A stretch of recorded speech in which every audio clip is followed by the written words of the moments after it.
नमस्कार, ईटीवी भारत में आपका स्वागत है। आपके साथ मैं हूं भूपेंद्र दुबे।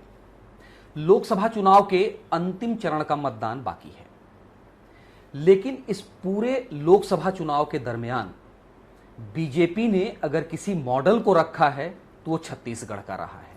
एक छोटा सा उदाहरण और दे दें, 2013 में लोकसभा चुनाव हो रहे थे तो नरेंद्र मोदी के सामने बिहार से एक टक्कर था, गुजरात के विकास का मॉडल या नीतीश के बिहार का मॉडल।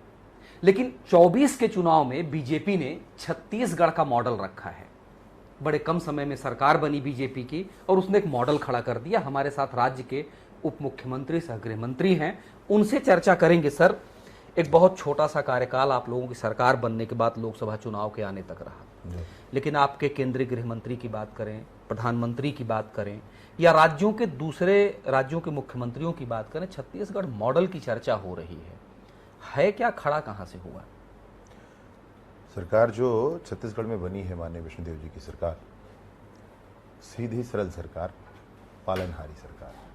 ये जो सरकार है इसने प्रतिमान खड़ा किया है पूरे देश में कामों के लिए। जो कहा गया था चुनाव के समय, उन कामों को पूरा करने के लिए एकड़ के पीछे 21 कुंटल धान खरीदना, कुंटल के पीछे 3100 रुपया देना, 925 रुपया लगभग जो क्विंटल के पीछे बोनस की राशि है धान की, उसको 4 किस्तों में नहीं एक मुश्त देना। महतारी वंदन योजना के नाम से माताओं बहनों को हर एक महीने के 1 या 2 तारीख को उनके खाते में पैसे पहुंचाना। सरकार ने 5500 रुपये में तेंदुपत्ता खरीदी की बात कही थी, वो काम पूरा कर लेना। सरकार ने कहा था कि हम सीबीआई जांच कराएंगे पीएससी घोटाले की, तो उस बात पर निर्णय कर लेना। बीरनपुर की घटना की जांच की बात कही थी, वो काम पूरा कर लेना। और जो कैबिनेट की बैठकें नियमित होती हैं, हर हफ्ते बुधवार को कैबिनेट की बैठक होती है। हर बार जब अब कैबिनेट की बैठक होगी तो सरकार की स्पीड बढ़ जाती है। मैं आपको बताना चाहता हूं कि ये सारे निर्णय उन्हीं कैबिनेट की बैठकों की बदौलत हुए हैं, माननीय मुख्यमंत्री जी के नेतृत्व में हुए हैं, माननीय नरेंद्र मोदी जी के मार्गदर्शन में, माननीय अमित शाह जी के मार्गदर्शन में हुए हैं। और इसमें विशेष रूप से आपसे एक बात कहना चाहूँगा कि छत्तीसगढ़ में जितने भी विभाग काम कर रहे हैं, नवीनता के साथ काम कर रहे हैं, कुछ नई बातों के साथ काम कर रहे हैं, कुछ नए अभियानों के लिए काम कर रहे हैं। विगत सरकार और इस सरकार में फ़र्क ऐसा है कि उस सरकार ने हर जेब में, हर चौराहे पर पैसा खोजा था। ये सरकार नत नयन होकर, पसीना बहाकर जनता की सेवा में लगी। चलिए, बढ़िया सवाल है।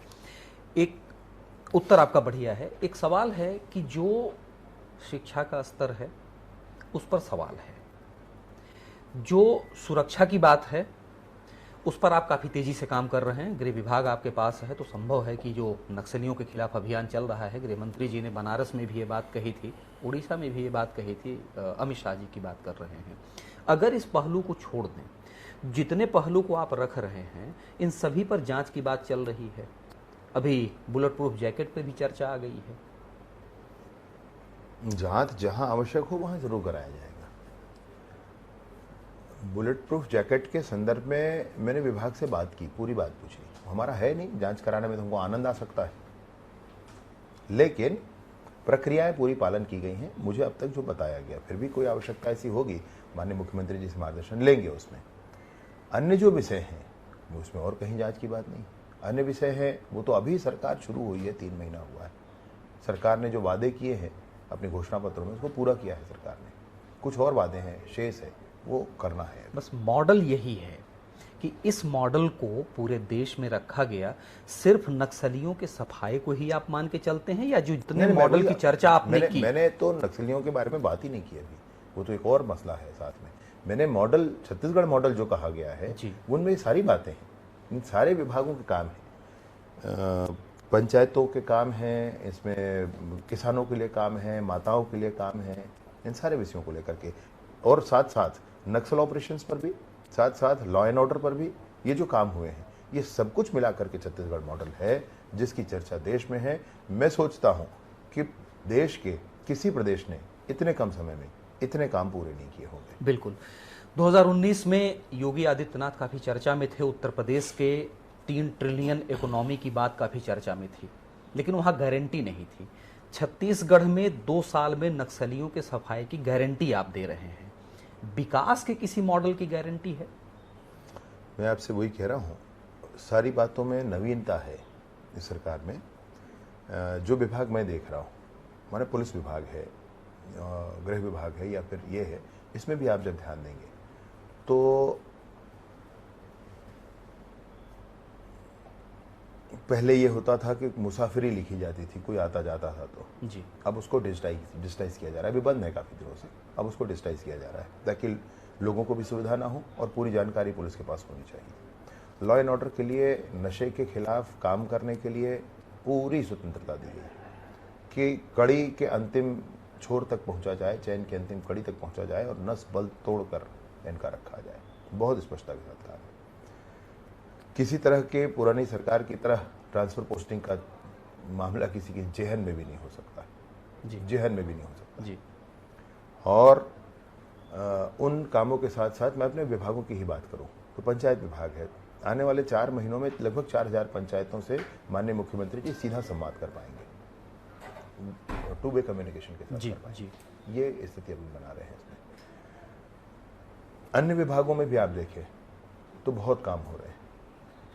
इस तरह मैं सोचता हूं कि छत्तीसगढ़ की सरकार नवीनता के साथ काम कर रही है और आने वाले समय में इसका परिणाम भी छत्तीसगढ़ को मिलेगा। चलिए सर, हम थोड़ा लौटते हैं लोकसभा चुनाव की तरफ।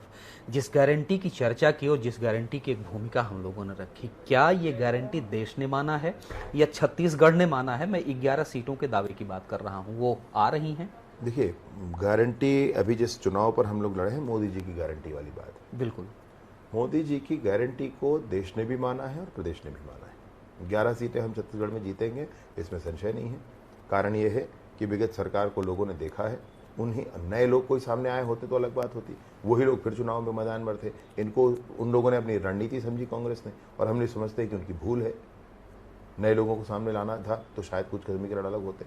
और इस तरह से आपसे कहना चाहता हूं कि मोदी जी की गारंटी के विषय पर पूरे देश को एतबार है, पूरे देश को विश्वास है। यूसीसी देश से हटकर रहेगा, लगकर रहेगा देश में, कोई संशय नहीं है इसमें, होना ही चाहिए और होकर रहेगा। और ऐसे 2-3 करोड़ नए प्रधानमंत्री आवास बनेंगे देश में, उसमें भी संशय नहीं है। आने वाले समय में अच्छी बहुमत के साथ, 400 पार के साथ भाजपा की सरकार बनेगी और ये सब काम होंगे। बिल्कुल। मैं फिर इसी सवाल को फिर से एक बार पूछ रहा हूं। देश ने मोदी की गारंटी को माना, छत्तीसगढ़ ने मोदी की गारंटी को माना, लेकिन मोदी जी ने छत्तीसगढ़ की गारंटी को माना है और गारंटी दिया है। क्या ये गांव तक पहुंचा है? विजय शर्मा जी जहां तक घूमे हैं वहां उनको मिला है कि ये 11 सीट आपकी आ रही है? हाँ जी, बिल्कुल बिल्कुल। आधार आधार बहुत सारे हैं भैया। सिर्फ मोदी की गारंटी या छत्तीसगढ़ के काम की ना गारंटी? ना, मोदी जी की, भाई कोई भी चुनाव एक फैक्टर पर नहीं होता है जी, बहुत सारे फैक्टर होते हैं जी। आपके लोकल फैक्टर तो होंगे ही होंगे। मैंने आपसे उसमें से लोकल फैक्टर्स में से एक फैक्टर यह कहा कि जिन बड़े चेहरों के साथ पिछली सरकार चल रही थी, उन्हीं बड़ी चेहरों ने फिर चुनाव लड़ा, जनता के प्रति उनके मन में असंतोष था, एक फैक्टर था। हम लोगों ने मिश्रण दिया था, हमारे नए लोग भी थे, पुराने लोग भी थे, ऐसे लोगों को मिलाकर के चुनाव लड़ा था। एक हमारा एक फैक्टर ये भी है। एक फैक्टर इसमें यह भी है कि स्थानीय सरकार ने गजब के काम किए हैं, लोगों को विश्वास हुआ है। 1000 रुपया महीना अगर विष्णुदेव जी की सरकार ने कही तो वो शुरू हो गया, 3 किस्तें मिल गई उसकी, आज ये कल परसों में चौथी किस्त मिल जाएगी। ये इस पर भी काम हुआ है। इससे पूर्ववर्ती सरकार ने माताओं बहनों को 500 रुपया प्रतिमाह देने का वादा किया था, लेकिन वो 5 सालों में पलट कर नहीं देखे उस विषय पर।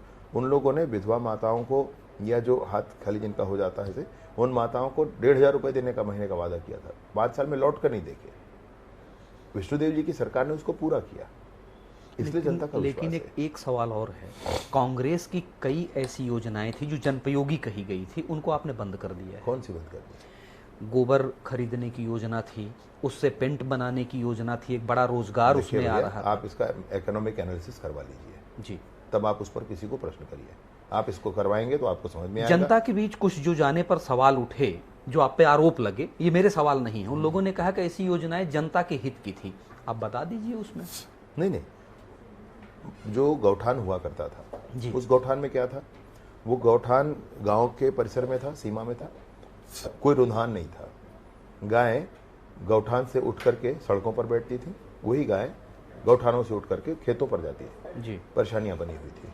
हमारी सरकार ने नया विषय किया, गौ अभ्यारण्य बनाएंगे। गांव में नहीं, उन गायों को, उन गौओं को उठा करके गौ अभ्यारण्य में रखेंगे। वहाँ उनके इलाज की सुविधा होगी, वहाँ पर उनके भोजन की सुविधा होगी, वहाँ पर उनके अंतिम संस्कार की सुविधा होगी, वो सब कुछ होगा। बड़ा बल्क में गोबर मिलेगा तो बल्क में खाद बनेगा एक ही स्थान पर। 10 स्थान हर गांव पंचायत में नहीं हो सकता भैया ऐसा। जी, तो नहीं बिल्कुल। हुआ। मेरा सवाल यही वो था। चीजें सामने नहीं आई, लोगों को कंपेल किया गया। आंकड़े आप निकालेंगे तो इतने जैविक खाद बिक गए। भैया जैविक खाद बिके नहीं, उसके एवज में लोगों को मिट्टी और मुरुम बोरी में भर करके दे दिया गया। 2 रुपए किलो में गोबर की खरीदी होती थी और वही गोबर सुखाकर 10 रुपए किलो में दे देते थे। चूंकि ये जितने क्षेत्र में हम लोग गए वहाँ पर कुछ सवाल आए थे, इसलिए मैंने आपके सामने इन चीज़ों को रखा है। निश्चित तौर पर ये भरोसा आप लोग छत्तीसगढ़ को देने में कामयाब रहे होंगे। जरा हम गृह विभाग की चर्चा कर लें। सर, 2 घटनाएं अभी हाल फिलहाल में हुई और उस पर आपका बड़ा मुखर उत्तर आया है, खास तौर से कल जो आपने कहा कि कोई गैंगस्टर हो ठोंक दिया जाएगा।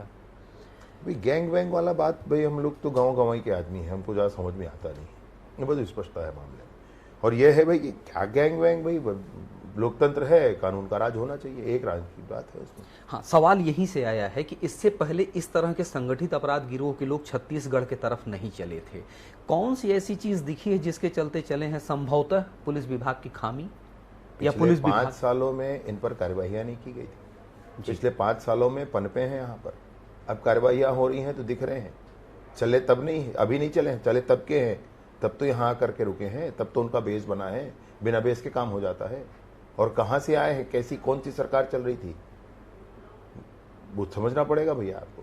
कैसे लिंक कैसे बनता है, एक दिन में नहीं बनता है। इंटेलिजेंस क्या कर रहा है, आज क्यों हत्या से पहले पकड़े गए? हमारे रायपुर के आईजी साहब और एसपी साहब ने जो किया, कैसे हत्या से पहले पकड़े गए, कैसे हुआ भैया? पहले कैसे ये सारे लिंक कैसे स्थापित हो जाते थे? तो मैं आपसे कहना ये चाहता हूँ कि पहले ही पदार्पण उनका हो चुका है, सब कर रहे हैं, लफड़े कर रहे हैं और बेस बनाया उन्होंने अपना। अब कार्यवाहियां होंगी भैया, आपको दिखेगा तो ये मत सोचिएगा कि अभी आए हैं या आ गए हैं। लेकिन निश्चित तौर पर कानून व्यवस्था के एक लाइन की कथा है, कानून का राज होगा, किसी व्यक्ति का राज नहीं होगा। कोई ना सोचे कि ये गैंग वैंग कोई मामला होता है। बिल्कुल, चूंकि लॉरेंस बिश्नोई एक अंतर्राष्ट्रीय गैंगस्टर कहा जा रहा है और यह भी मॉडल पूरे देश में रखा जा रहा है कि हमने छत्तीसगढ़ में इसको रोकने में कामयाबी हासिल की है। ये बीजेपी के पक्ष की ही बात है, लोगों ने रखा है। सर, एक सवाल है चौराहों का। अभी एक दुर्घटना हुई जिसमें कई लोगों की जान गई। लोगों से चर्चा में ये बातें सामने आई कि जब आप पदाधिकारियों से मिलिएगा या गृह मंत्री से कभी चर्चा हो तो सर ये कानून क्यों नहीं बनता कि जो सामान ढोने वाली गाड़ियां हैं उस पर लोग क्यों ढोए जाते हैं और इसके लिए कोई कड़ा आदेश क्यों नहीं जा रहा है? भैया ऐसे कानून बने हुए, पहले ही बने हुए। अभी मसला ये होता है कि ये गांव का मामला होता है और गांव में, हर गांव में पुलिस नहीं खड़े हो सकती और हर गांव में ऐसे होना भी नहीं चाहिए भाई। तो हर गांव में ना वो सुलभ है, सस्ता है, लोग आपस में बातचीत करके करते हैं। मतलब ना ये कानून बात आप कहते हैं, लेकिन मैं थोड़ा इसमें मेरा सोचना कुछ दूसरा है भाई। थोड़ा जी, बस का एक्सीडेंट नहीं होता है? नहीं भाई, कुम्हारी में मैं पूछ रहा हूँ आपसे। बिल्कुल होता है। ट्रेन का नहीं होता है? होता है। हवाई जहाज का नहीं होता है? होता है भाई।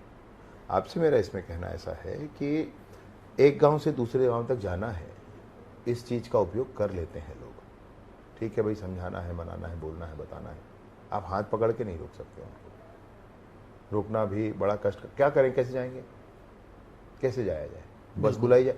सुनिए भैया, इकोनॉमिकली सोचना पड़ेगा बात को। बस बुलाई जाए, फिर बस में बैठ करके बस का किराया दे करके सब यहाँ से वहाँ जाए। ऐसे नहीं होता है भाई, नहीं होता, इसलिए उपयोग कर ले रहे हैं। फिर भी सरकार की तरफ से इस बात के 100 बार निर्देश जारी हुए हैं, 100 बार प्रार्थना की गई है, सब सुख सबको कहा गया भैया अनहोनी हो सकता है। देखिए, लेकिन ये अनहोनी उसी के साथ उसी गाड़ी में होती है, ऐसा सोचना थोड़ा सा अलग है भाई। इसमें थोड़ा समझना पड़ेगा। बिल्कुल। चलिए, तो ये संदेश हमको लगता है कि सभी पदाधिकारियों के पास भी होगा। अनहोनी हो सकती है, रोका नहीं जा सकता। तब एक सवाल का उत्तर और दे दीजिए, सामूहिक परिवहन व्यवस्था के लिए सरकार की कोई नीति है? की जानी चाहिए। माननीय मुख्यमंत्री जी को भी विषय ध्यान में आया है और उस दिशा में कुछ न कुछ हम फैसला सरकार करेंगे। अंतिम चरण बचा हुआ है। आप लोग काफ़ी दम भी लगा रखे हैं दूसरे राज्यों में भी। मैं फिर मॉडल की चर्चा कर रहा हूँ, 400 है। देखिए साहब, 370 हमारा हृदय का विषय है। 370 हटा है, भाजपा का 370 आना चाहिए और इसलिए एनडीए का 400 पार होना चाहिए। 400 पार होगा भैया। आप 11 दे रहे हैं? हाँ, छत्तीसगढ़ से 11 है साहब। लेकिन कुछ संशय है, कई लोगों के आकलन कुछ अलग हैं। अरे कैसे संशय है, किसी के मन में कोई संशय नहीं है। मैं सोचता हूँ कि कांग्रेस वालों के मन में भी संशय नहीं होगा। कांग्रेस वाले कह रहे हैं कि आप 8 से आगे नहीं जा पाएंगे। अरे नहीं था, ईश्वर की कृपा होगी, जनता का विश्वास होगा, भाजपा के कार्यकर्ताओं का परिश्रम है, ठीक होगा सब कुछ। चलिए, बहुत बहुत धन्यवाद आपका इस बातचीत के लिए। तो ये राज्य के गृह मंत्री थे जिनका कहना है कि यहाँ तो 11 सीटें मिलेंगी, भरोसा जनता का है, विश्वास भाजपा पर है, गारंटी मोदी का है और छत्तीसगढ़ की गारंटी पूरे देश को है। नमस्कार।